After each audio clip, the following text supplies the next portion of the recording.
जय हिंद। आप सभी आर्मी वर्दी लवर्स का आपके अपने चैनल में एक बार फिर से स्वागत है। दोस्तों, आज हम करने वाले हैं आर्मी अग्निवीर 2025 के लिए साइंस के टॉप 51 क्वेश्चंस आज हम करने वाले हैं जो आपके एग्जाम की जान बनने वाले हैं। देखो, आज मैं सारे के सारे एक्सपेक्टेड पर्सन लेके आया हूं जो आपके पेपर में आने वाले हैं और आप सभी इस बात को जानते हो कि साइंस से आपके एग्जाम में 15 क्वेश्चंस आने वाले हैं और हमारा पूरा कोशिश टारगेट लक्ष्य क्या है कि आपको साइंस में मैक्सिमम स्कोर करवाना है, क्योंकि साइंस में आप अच्छा स्कोर करोगे तभी आप सिलेक्शन के नजदीक पहुंच पाओगे। क्योंकि हमें हर एक सब्जेक्ट में अच्छा स्कोर करना है और बाकी स्टूडेंट से आगे निकलकर सिलेक्शन लेना है।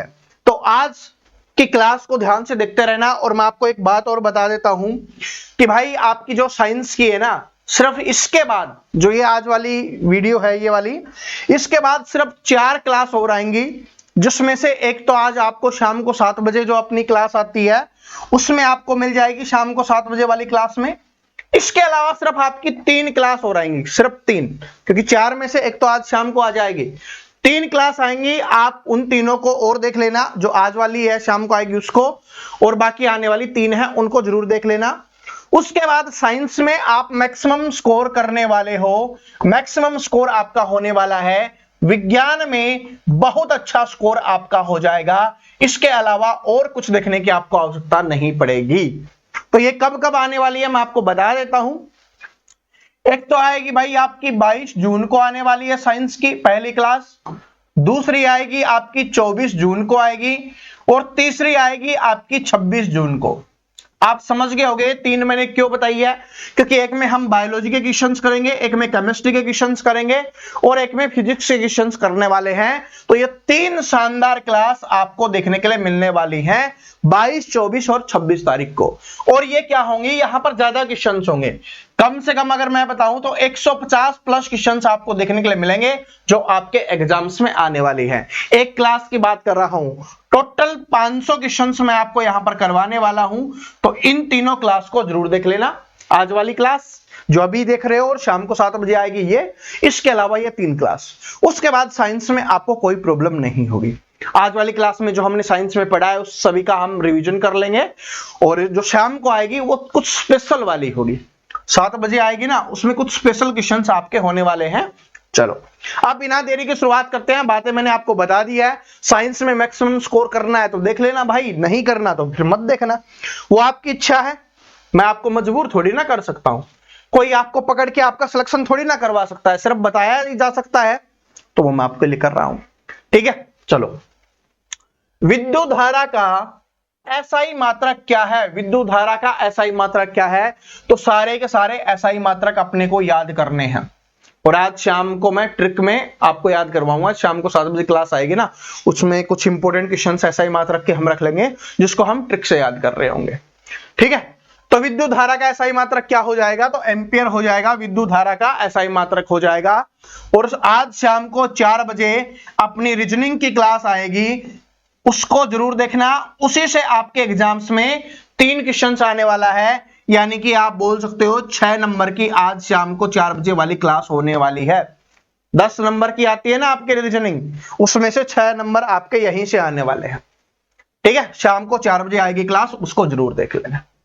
चलो, क्लासेज के बारे में मैंने आपको बता दिया है, अब इस क्लास के ऊपर फोकस करते हैं और अच्छे से पढ़ते हैं। देखो क्या है आपका क्वेश्चन, क्या है, बड़े प्यार से देखिए। कौन सा नियम कहता है कि 2 आवेशों के बीच बल उनके परिमापों के गुणनफल के अनुक्रमानुपाती होता है और उनके बीच की दूरी के वर्ग के व्युत्क्रमानुपाती होता है? ये आपको बताना है कि कौन से नियम के अनुसार कहा जाता है। ये कौन से नियम के अनुसार कहा जाता है? तो नियम मैंने आपको सारे याद करवा दिए हैं जो आपके एग्जाम्स में आ सकते हैं। अपनी क्लासेज में वो सारे कवर हो चुके हैं, उससे बाहर आपसे कोई नहीं पूछेगा। ठीक है, तो ये क्या हो जाएगा? तो ये हो जाएगा आपका कूलाम का नियम। किसका नियम हो जाएगा भाई? आपका कूलाम का नियम हो जाएगा। न्यूटन का, फैराडे का, ओम का, सभी का नियम मैं आपको करवा चुका हूं, तो आपको याद कर लेना है। अगर आपने पहले वाली क्लासेस नहीं देखी तो अपने चैनल पे रखी है, आप देखो। ठीक है, चलो। प्रकाश का अवरोधों के चारों ओर मुड़ने की घटना क्या कहलाती है? प्रकाश का अवरोधों के चारों ओर मुड़ने की घटना को क्या कहा जाता है? तो प्रकाश का चारों ओर मुड़ने की घटना को क्या कहा जाता है? अवरोधों के चारों ओर मुड़ने की घटना को, तो उसको विवर्तन कहा जाता है। क्या कहा जाता है? विवर्तन उसको कहा जाता है। ठीक है, क्या कहा जाएगा भाई? विवर्तन उसको कहा जाएगा। निम्नलिखित में से कौन सी सदिश राशि नहीं है? वेक्टर क्वांटिटी इनमें से कौन सी नहीं है वो अपने को बताना है। तो क्या हो जाएगा? चाल क्या हो जाएगी? वो सदिश राशि नहीं है, अदिश राशि। दो राशियां होती है, सदिश और अदिश। वॉशिंग मशीन का कार्य सिद्धांत है, ये इंपॉर्टेंट क्वेश्चन है भाई, इंपॉर्टेंट क्वेश्चन है। और जो स्टूडेंट नए आए हैं ना, नए हमसे जुड़े हैं, तो भाई साइंस की प्लेलिस्ट बनी हुई है, आप चैनल पे देखिए प्लेलिस्ट वाले सेक्शन में, और उन सभी को पढ़ना शुरू कर दीजिए। मैं आपसे वादा करता हूं, प्रॉमिस करता हूं, अगर आप उन सभी को पढ़ लेते हो तो आप साइंस में मैक्सिमम स्कोर करके आने वाले हो। ये मेरी बात नोट कर लेना। और बहुत ज्यादा क्लास नहीं है, अगर आप आज भी पढ़ना शुरू करोगे तो 5 दिन में आराम से समाप्त कर सकते हो, और 5 दिन में साइंस में मैक्सिमम स्कोर हो जाएगा। इससे अच्छा और क्या हो सकता है। और जो पहले से जुड़े हुए हैं भाई, रिवीजन आप जरूर कर लेना, आपके लिए बहुत जरूरी है। तो वॉशिंग मशीन का कार्य सिद्धांत क्या है? तो वॉशिंग मशीन किसके ऊपर कार्य करती है? तो ये अपकेंद्रण के ऊपर कार्य करती है। किसके ऊपर? अपकेंद्रण के ऊपर कार्य करती है। इसका कार्य सिद्धांत क्या है? अपकेंद्रण है। शुद्ध जल का पीएच मान कितना होता है? तो पीएच मान वाली क्लास स्पेशल वाली देख लेना, जिनको नहीं याद है। और वैसे तो मैंने अभी 1-2 दिन पहले याद भी करवाया था आपको इंस्टाग्राम पर डालकर। शुद्ध जल का पीएच मान कितना हो जाएगा? 7 हो जाएगा। क्या होता है? उदासीन होता है।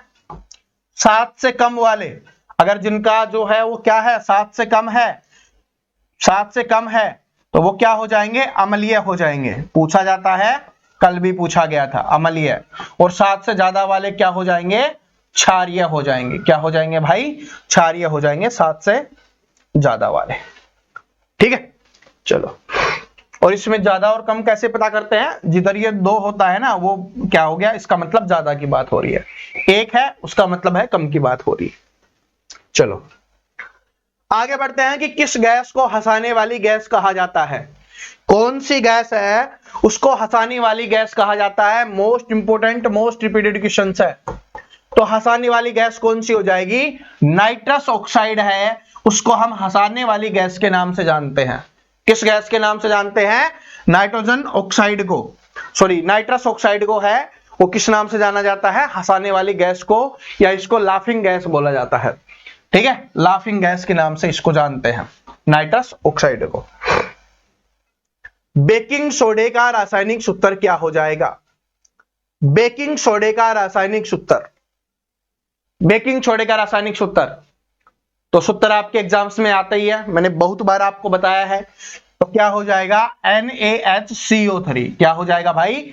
NaHCO3 हो जाएगा, बेकिंग सोडे का रासायनिक सूत्र हो जाएगा। निम्नलिखित में से कौन सी अकेरिया गैस है? अभी जो साइंस की हमने क्लास डाली थी रासायनिक विज्ञान वाली, उसमें मैंने आपको गैसों के बारे में आपको याद करवाया था। उस समय मैंने अकेरिया गैस आपको बताया था, पीरियोडिक टेबल वाले क्वेश्चंस करवाए ना तब। तो कौन सी हो जाएगी?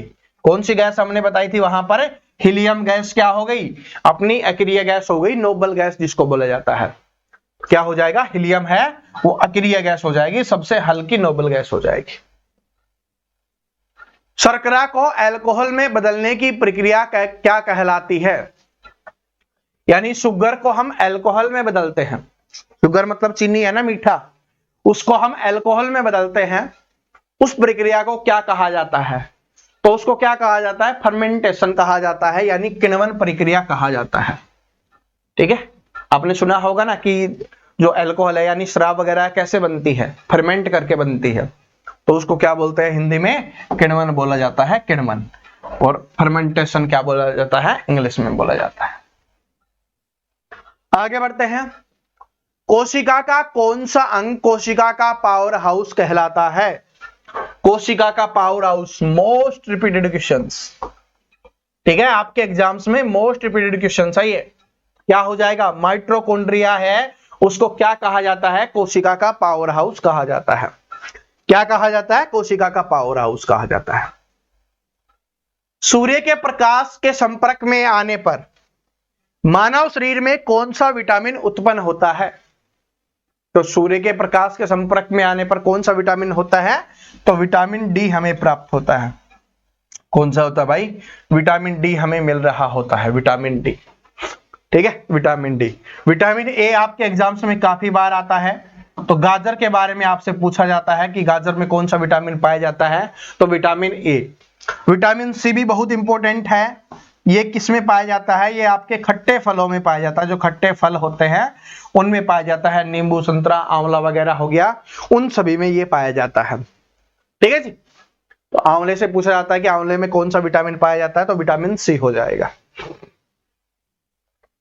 मानव शरीर की सबसे बड़ी ग्रंथि कौन सी है? तो मानव शरीर की सबसे बड़ी ग्रंथि कौन सी हो जाएगी? यकृत हो जाएगी, लीवर हो जाएगी। अभी तक हमने जितना भी पढ़ा है उस सभी का हम यहां पर रिवीजन कर रहे हैं। इससे क्या है कि हमने इतने दिनों में जो भी पढ़ा है वो एक बार दोबारा से हमारे दिमाग में आ जाएगा, क्योंकि आप तो रिवीजन करते नहीं, इसलिए मैं आपका रिवीजन करवा रहा हूं जो हमने पढ़ा है उस सभी का। ठीक है, चलो। किस रक्त समूह को सार्वत्रिक दाता कहा जाता है? सार्वत्रिक दाता यानी यूनिवर्सल डोनर किसे कहा जाता है? तो ओ को यूनिवर्सल डोनर कहा जाता है, और जो ए बी है इसको सर्वग्राही बोला जाता है। क्या बोला जाता है? सर्वग्राही, यानी सभी का जो रक्त ग्रहण करे उसे सर्वग्राही बोला जाता है। और सार्वत्रिक दाता ओ हो जाएगा। और ओ में भी कौन सा है? O negative. अगर पॉजिटिव नेगेटिव पूछ ले तो ओ नेगेटिव हो जाएगा। ठीक है, ओ नेगेटिव। भोजन को सरल पदार्थों में तोड़ने की प्रक्रिया क्या कहलाती है? तो भोजन को सरल पदार्थों में तोड़ने की प्रक्रिया, जब भी हम भोजन करते हैं उसको तोड़ा जाता है। क्यों? क्योंकि उसका पाचन अच्छे से हो जाए। ठीक है, तो डाइजेशन, पाचन के लिए उसको ये प्रक्रिया से गुजरना होता है। तो हम खाना खाते हैं ना, ऐसा बोला जाता है ना कि जब आप खाना खा रहे हो तो उसको अच्छे से चबाया करो, अच्छे से तोड़ा करो टुकड़ों में। इससे क्या होगा? पाचन आसान होगा, आपके जो पेट है उसको आराम मिलेगा भाई। ठीक है, क्योंकि अच्छे से पच जाएगा तो पेट अच्छा रहेगा। बस सिंपल सी बात है। और ऐसे भी बोला जाता है कि भाई सारे जो बीमारियां है ना उनकी जड़ पेट से ही शुरू होती है। तो इसलिए अगर आपका पाचन ठीक है तो आपकी बहुत सारी चीजें ठीक हो जाएंगी ऑटोमेटिक। ठीक है। पृथ्वी के वायुमंडल में सबसे अधिक मात्रा में कौन सी गैस पाई जाती है? तो नाइट्रोजन गैस है वो सबसे अधिक मात्रा में पाई जाती है। क्या हो जाएगी? नाइट्रोजन हो जाएगी। पृथ्वी पर सबसे कठोर प्राकृतिक पदार्थ क्या है? तो पृथ्वी पर सबसे कठोर प्राकृतिक पदार्थ क्या हो जाएगा? तो यहां पर डायमंड हो जाएगा भाई, अपना हीरा हो जाएगा। मुझे हीरो से मतलब क्या, मेरे तो हीरे आप हो। बस आप पढ़कर सिलेक्शन ले लेना, मजा आ जाएगा। ठीक है, तो इस क्वेश्चन का आंसर आप सभी मुझे कमेंट करके बताओगे। क्या है? सभी स्टूडेंट कमेंट करके बताने वाले हैं इसका आंसर। हर एक स्टूडेंट को कमेंट करना है कि किस ग्रह को लाल ग्रह कहा जाता है। बहुत बार मैंने करवाया है इसलिए क्वेश्चंस आपसे पूछा है। चलो, वायुमंडलीय दाब को मापने के लिए प्रयुक्त यंत्र क्या कहलाता है? मैंने जितने भी आपको यंत्र याद करवाए थे ना, सारे के सारे याद कर लेना भाई। ठीक है, तो क्या हो जाएगा? वायुमंडलीय दाब को मापने के लिए कौन सा यंत्र प्रयोग होता है? तो वायुमंडल दाब को मापने के लिए क्या हो जाएगा आपका? बैरोमीटर हो जाएगा। क्या हो जाएगा? बैरोमीटर है। ये किसके काम आता है? वायुमंडलीय दाब को मापने के काम आता है। सोने का रासायनिक प्रतीक क्या हो जाएगा? सोने का, गोल्ड का, तो क्या हो जाएगा? सोने का Au हो जाएगा। कार्बन का आपसे पूछेगा, C हो जाएगा। ऑक्सीजन का आपसे पूछेगा, O हो जाएगा। हाइड्रोजन का H, हीलियम का He, इस तरीके से आपसे पूछेगा। सापेक्षता का सिद्धांत किस वैज्ञानिक ने प्रस्तावित किया था? यह इंपॉर्टेंट क्वेश्चन है। सापेक्षता का सिद्धांत है वो कौन से वैज्ञानिक के द्वारा प्रस्तावित किया गया था? तो ये किसके द्वारा किया गया था? अल्बर्ट आइंस्टीन के द्वारा। किसके द्वारा किया गया था? अल्बर्ट आइंस्टीन के द्वारा इसको प्रस्तावित किया गया था, सापेक्षता के सिद्धांत को। यह भी मोस्ट इंपोर्टेंट क्वेश्चन है कि निर्वात में प्रकाश की गति कितनी होती है? तो जो निर्वात में प्रकाश की गति होती है वो होती है आपकी 3 गुणा 10 की पावर 8 मीटर पर सेकेंड। तो निर्वात में प्रकाश की गति क्या होती है? 3 गुणा 10 की पावर 8 मीटर पर सेकेंड हो जाएगी। चलो, निम्नलिखित में से कौन सी ग्रीन हाउस गैस नहीं है? इनमें से ग्रीन हाउस गैस नहीं है वो बताना है। बार बार आपसे क्या पूछा जाता है कि कौन सी ग्रीन हाउस गैस है, लेकिन क्वेश्चन ऐसे भी तो पूछ सकता है कि कौन सी ग्रीन हाउस गैस नहीं है।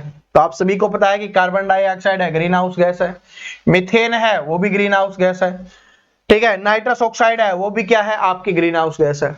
ऑक्सीजन नहीं है, क्योंकि ऑक्सीजन से नुकसान नहीं होता है, ऑक्सीजन से फायदा ही होता है। तो option number C correct answer हो जाएगा। और मीथेन का आपसे पूछा जाता है तो याद कर लो, CH4 होता है फॉर्मूला।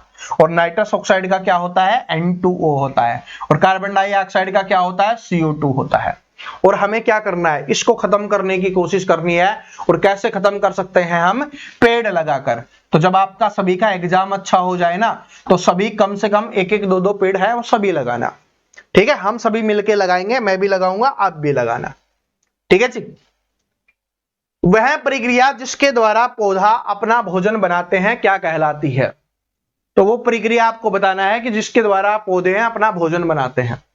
और एक बात और बोलना चाहूंगा भाई, अब एग्जाम्स आने वाला है तो छोटी छोटी चीजों के ऊपर वीडियो नहीं बना सकता, तो इसलिए 1-2 मिनट की जो वीडियो होती है मैं इंस्टाग्राम पर डाल देता हूं।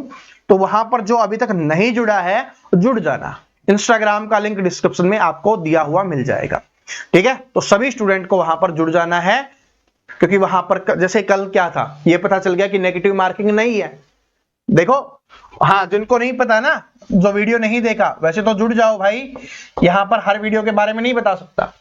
तो नेगेटिव मार्किंग है वो आपकी नहीं होने वाली है। ठीक है, नेगेटिव मार्किंग नहीं होने वाली है। तो इसका मतलब क्या है कि जितने क्वेश्चंस आपको आते हैं अच्छे से, उन सभी का आपको आंसर करना है, और जो नहीं आते उनके तुक्के लगा सकते हो, नंबर नहीं कटेंगे। और इंस्टाग्राम पर मैं वीडियो डालने वाला हूं कि किस तरीके से आप बहुत अच्छे से तुक्के लगाकर अच्छा स्कोर कर सकते हो। ठीक है, तो इसलिए इंस्टाग्राम पर जुड़ जाना, जल्दी ही वीडियो डालने वाला हूं। वह प्रक्रिया जिसके द्वारा पौधे अपना भोजन बनाते हैं क्या कहलाती है, ये आपको बताना है कि वह प्रक्रिया जिसके द्वारा पौधे अपना भोजन बनाते हैं क्या कहलाती है।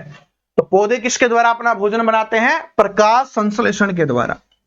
किसके द्वारा, प्रकाश संश्लेषण के द्वारा पौधे है अपना भोजन बनाते हैं, ये अपने को ध्यान रख लेना है।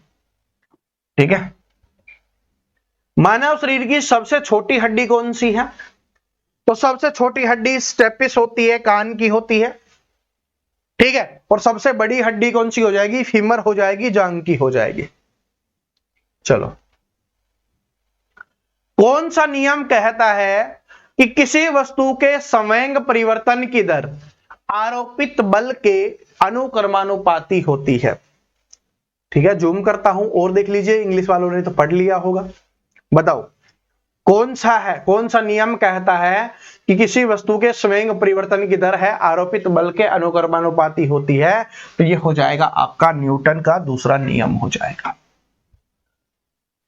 विद्युत धारा मापने के लिए प्रयुक्त यंत्र कौन सा है? तो विद्युत धारा मापने के लिए किसका प्रयोग किया जाता है, एमीटर का प्रयोग किया जाता है। किसका, एमीटर का प्रयोग किया जाता है। वाहन के साइड मिरर में किस प्रकार का दर्पण लगा होता है? तो साइड मिरर में क्या होता है, मैंने आपको बताया है कि साइड मिरर इसलिए लगाया जाता है कि जो बड़ी बड़ी वस्तुएं हैं उनको छोटा और स्पष्ट दिखाया जा सके। और उसके लिए कौन सा लेंस प्रयोग होता है? तो उसके लिए उत्तल दर्पण का प्रयोग होता है। किसका प्रयोग होता है, उत्तल दर्पण यानी कन्वेक्स मिरर का प्रयोग किया जाता है, जो साइड वाला अपना होता है। ठीक है, कार हो गया, अपने बाइक वगैरह में जो यूज करते हैं ना, वो वाला उत्तल दर्पण होता है, जिसमें बड़ी वस्तुएं छोटी और स्पष्ट हमें दिखाई देती है। ठीक है, प्रतिरोध का SI मात्रक क्या हो जाएगा, प्रतिरोध का, तो प्रतिरोध का क्या हो जाएगा, ओम हो जाएगा। क्या हो जाएगा, प्रतिरोध का SI मात्रक क्या हो जाएगा भाई, ओम हो जाएगा। सफेद प्रकाश को उसके घटक रंगों में विभाजित करने की घटना क्या कहलाती है? जो सफेद प्रकाश होता है उसके घटक रंगों में विभाजित करने की घटना को क्या कहते हैं? तो उसको कहते हैं भाई विक्षेपण, डिस्पर्सन कहा जाता है। क्या कहा जाता है, विक्षेपण या डिस्पर्सन उसको कहा जाता है। सिरका के लिए कौन सा अम्ल पाया जाता है? सिरका है, उसमें कौन सा अम्ल पाया जाता है? सिरका, अरे सिरका वाली प्याज आपने सुना होगा काफी बार। ठीक है, तो सिरका में आपको बताना है कि कौन सा अम्ल पाया जाता है। तो सिरका के अंदर कौन सा अम्ल होगा बताइए? तो सिरका के अंदर हो जाएगा आपका सल्फ्यूरिक अम्ल। कौन सा हो जाएगा भाई? सल्फ्यूरिक अम्ल हो जाएगा। बताओ, ठीक है?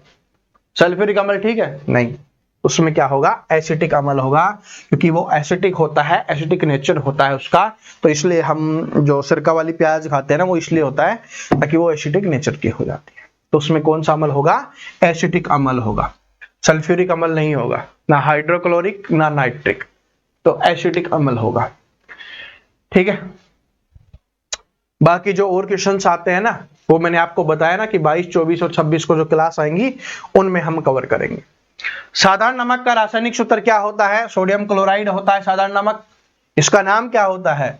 नाम क्या होता है? Sodium chloride, NaCl, sodium chloride. क्या हो जाएगा? सोडियम क्लोराइड हो जाएगा। आग बुझाने के उपकरणों में किस गैस का उपयोग किया जाता है? तो कौन सी गैस होती है? कार्बन डाइऑक्साइड गैस होती है आग बुझाने वालों में। ठीक है, पानी से क्यों नहीं बुझती जब बड़ी आग लग जाती है? क्योंकि पानी में ऑक्सीजन की मात्रा होती है। ठीक है, तो इसलिए पानी नहीं, क्या होगा? कार्बन डाइऑक्साइड होगा। ठीक है, तो ज्यादा तेज आंच लग रही हो ना, तो उसमें पानी डालने से कोई प्रभाव नहीं पड़ता। पृथ्वी की पपड़ी में सबसे अधिक मात्रा में पाए जाने वाला तत्व कौन सा है? तो पृथ्वी की जो पपड़ी होती है, ठीक है, उसमें सबसे अधिक मात्रा में पाए जाने वाला तत्व कौन सा है, ये अपने को बताना है। और जो हमारी पृथ्वी है ना, इसमें कौन कौन सी परतें होती हैं? एक तो क्रस्ट होती है, सबसे ऊपर होती है, जिसको भूपर्पटी बोला जाता है, क्रस्ट हो गया। बीच में क्या होता है? मेटल होता है, मेंटल या मेटल आप जो बोल सकते हो। और जो नीचे वाला होता है वो क्या होता है? आपका कोर होता है। ये याद रख लेना, काम आएगा। तो पृथ्वी की पपड़ी में सबसे अधिक मात्रा में क्या पाया जाता है? तो ऑक्सीजन पाया जाता है। क्या पाया जाता है भाई? ऑक्सीजन पाया जाता है। निम्नलिखित में से कौन सी अधातु है जो कमरे के तापमान पर द्रव अवस्था में पाया जाता है? तो आप ये सुनते हो कि कमरे के तापमान पर द्रव अवस्था में, तो भाग क्या आंसर कर देते हो? मरकरी या पारा, लेकिन गलत हो जाएगा। तो इसलिए जल्दबाजी नहीं करनी, इसलिए मैं क्वेश्चंस लेके आया हूं कि आपका जो कंफ्यूजन है उसको दूर करें। अगर आपसे धातु पूछे तो मरकरी या पारा हो जाएगा, लेकिन यहां पर आपसे क्या पूछा है? अधातु पूछा है। तो रटो मत क्वेश्चंस, ठीक है? क्या पूछा है उसको अच्छे से समझो। अधातु आपसे पूछा है, धातु तो मरकरी और पारा हो जाएगा, अधातु आपसे पूछेगा तो ब्रोमीन हो जाएगा। क्या हो जाएगा? अधातु ब्रोमीन हो जाएगा। और कौन सी धातु है जिसको हम चाकू से काट सकते हैं? वो आपकी सोडियम धातु हो जाएगी। ठीक है, और आघातवर्धक तन्य कौन सी होती हैं? सोना चांदी होती हैं। सोनी नहीं, बस सोना, सोनी कुड़ी। चलो, मस्तिष्क का कौन सा भाग संतुलन व समन्वय को नियंत्रित करता है? कौन सा भाग है? तो कौन सा हो जाएगा? सेरेबेलम हो जाएगा। कौन सा भाग हो जाएगा? सेरेबेलम हो जाएगा, जो संतुलन और समन्वय को नियंत्रित करता है, यानी कि हमारे माइंड को अच्छे से यूज करने के लिए जो तैयार करता है, वो कौन सा होता है? सेरेबेलम। सेरेबेलम, सेरेब्रम नहीं, वो तो प्रेमस्तिष्क वाला है। ये क्या है? सेरेबेलम है। चलो, किस विटामिन की कमी से स्कर्वी रोग होता है?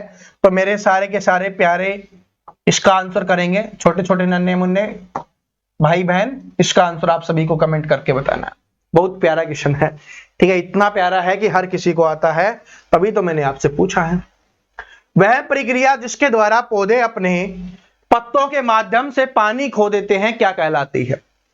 तो वह प्रक्रिया जिसके द्वारा पौधे अपने पत्तों के माध्यम से पानी को खो देते हैं, पानी को छोड़ते हैं, तो उसको क्या कहा जाता है? उसको कहा जाता है वाष्पोत्सर्जन। ठीक है, वाष्पोत्सर्जन कहा जाता है। तो option number B correct answer हो जाएगा, वाष्पोत्सर्जन कहा जाता है। कौन सी रक्त कोशिकाएं संक्रमण से लड़ने के लिए जिम्मेवार होती हैं? तो जो संक्रमण से लड़ती हैं, योद्धा होती हैं, वो कौन सी होती हैं? वो श्वेत रक्त कणिकाएं होती हैं, श्वेत रक्त कोशिकाएं होती हैं, जिनको WBC बोला जाता है। क्या होती है? WBC है। ठीक है, व्हाइट ब्लड सेल होती है, जो संक्रमण से लड़ती हैं, रोगों से लड़ती हैं। ठीक है, तो लड़ती रहती हैं बेचारी, मरती रहती हैं, नई बनती रहती हैं, फिर लड़ती हैं, फिर मर जाती हैं, फिर नई बन जाती हैं। जीवन की सबसे छोटी इकाई क्या है?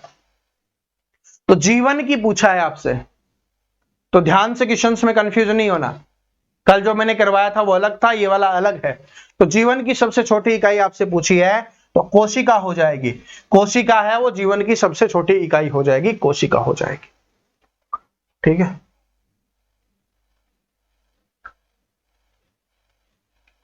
और इसमें आप ये भी बता दो, क्योंकि मैं आपको बता चुका हूं कि सबसे छोटा कण कौन सा होता है। ठीक है, सबसे छोटा यौगिक कण कौन सा होता है, कमेंट में बताना है आपको। ठीक है, सभी को बताना है। ओजोन परत हमें किससे बचाती है, तो ओजोन परत हमें किससे बचाती है, पैराबैंगनी किरणों से बचाती है, पैराबैंगनी किरणों से बचाती है।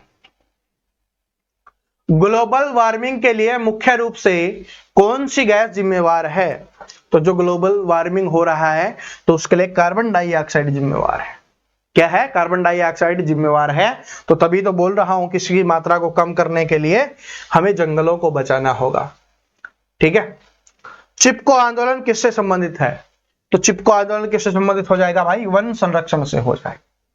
चिपको आंदोलन किससे हो जाएगा, वन संरक्षण से हो जाएगा।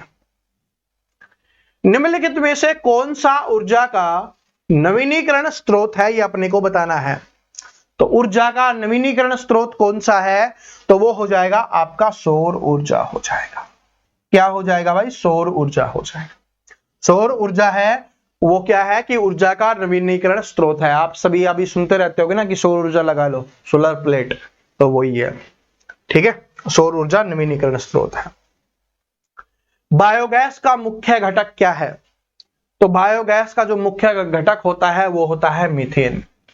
बायोगैस होता है तो उसका जो मुख्य घटक होता है वो क्या होता है, मीथेन होता है, CH4 होता है। टेलीफोन का आविष्कार किसने किया, तो जो टेलीफोन का आविष्कार किया गया था वो अलेक्जेंडर ग्राहम बेल के द्वारा किया गया था, अलेक्जेंडर ग्राहम बेल के द्वारा। URL का पूर्ण रूप क्या है, ये इंपॉर्टेंट क्वेश्चन है भाई। ठीक है, ये क्या है, ये इंपॉर्टेंट क्वेश्चन है। कल हमने एक फुल फॉर्म पूछी थी, ठीक है, तो वो उसका क्या आंसर हो जाएगा, ATM वाले का ऑटोमेटेड टेलर मशीन हो जाएगा। ठीक है जी, तो URL का पूर्ण रूप क्या हो जाएगा, तो URL का हो जाएगा आपका, U का हो जाएगा यूनिफॉर्म, R का हो जाएगा रिसोर्स और L का हो जाएगा लोकेटर। तो यूनिफॉर्म रिसोर्स लोकेटर हो जाएगा, यूनिफॉर्म रिसोर्स लोकेटर URL हो जाएगा। कौन सा उपकरण यांत्रिक ऊर्जा को विद्युत ऊर्जा में बदलता है, तो कौन सा उपकरण है जो यांत्रिक ऊर्जा को विद्युत ऊर्जा में बदलता है, तो यांत्रिक ऊर्जा को विद्युत ऊर्जा में बदलता है तो वो कौन सा हो जाएगा, जनरेटर हो जाएगा। क्या है, जनरेटर। जो विद्युत में बदलता है वो क्या हो जाएगा, जनरेटर हो जाएगा। यांत्रिक ऊर्जा को विद्युत ऊर्जा में बदलता है। अंतरिक्ष में प्रक्षेपित पहला कृत्रिम उपग्रह कौन सा था, तो ये आपको बताना है उपग्रह। ठीक है, कृत्रिम उपग्रह कौन सा था, ये आप सभी को कमेंट करके बताना है।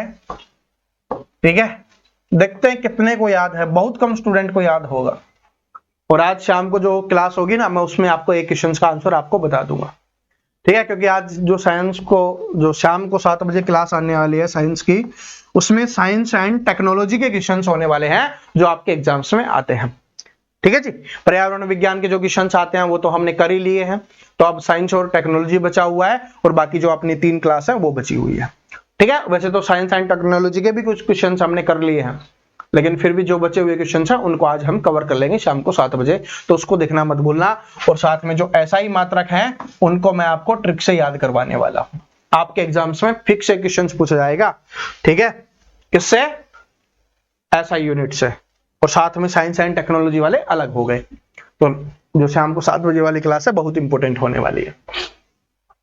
भारतीय अंतरिक्ष कार्यक्रम का जनक किसे कहा जाता है, तो भारतीय अंतरिक्ष कार्यक्रम का जनक, तो देखो डॉक्टर APJ अब्दुल कलाम क्या हो गए, मिसाइल मैन हो गए। क्या है, मिसाइल मैन। तो मिसाइल से संबंधित कौन हो गए, डॉक्टर APJ अब्दुल कलाम जी हो गए। अंतरिक्ष की बात हो रहा है तो डॉक्टर विक्रम साराभाई जी हो जाएंगे। ठीक है, अंतरिक्ष की क्या है, डॉक्टर विक्रम साराभाई हो जाएंगे। और अगर हमसे पूछे परमाणु का तो क्या हो जाएगा, डॉक्टर होमी जहांगीर भाभा हो जाएगा। ठीक है, ये 3 क्वेश्चन आपसे पूछता है। तो बस समाप्त हो गया। अच्छा हो गया क्या? 50 कोई बात नहीं, एक क्वेश्चन कोई नहीं, एक आधा क्वेश्चन तो वैसे भी कवर हो गया। ठीक है, तो आपका स्कोर क्या रहा, ईमानदारी से कमेंट करना, इस टेस्ट में आपका स्कोर क्या रहा है। वीडियो अच्छा लगा लाइक करना, अपने दोस्तों के साथ शेयर करना, और नए आए हो चैनल को सब्सक्राइब करके प्लेलिस्ट से आप क्लासेस देख सकते हो। जीके की है, मैथ की है, साइंस की है, जिसमें भी आपको प्रॉब्लम हो आप आराम से देख सकते हो, प्लेलिस्ट बनी हुई है। ठीक है, तो मिलते हैं नेक्स्ट वीडियो में, तब तक हंसते रहिए, मुस्कुराते रहिए, पढ़ते रहिए। जय हिंद, वंदे मातरम।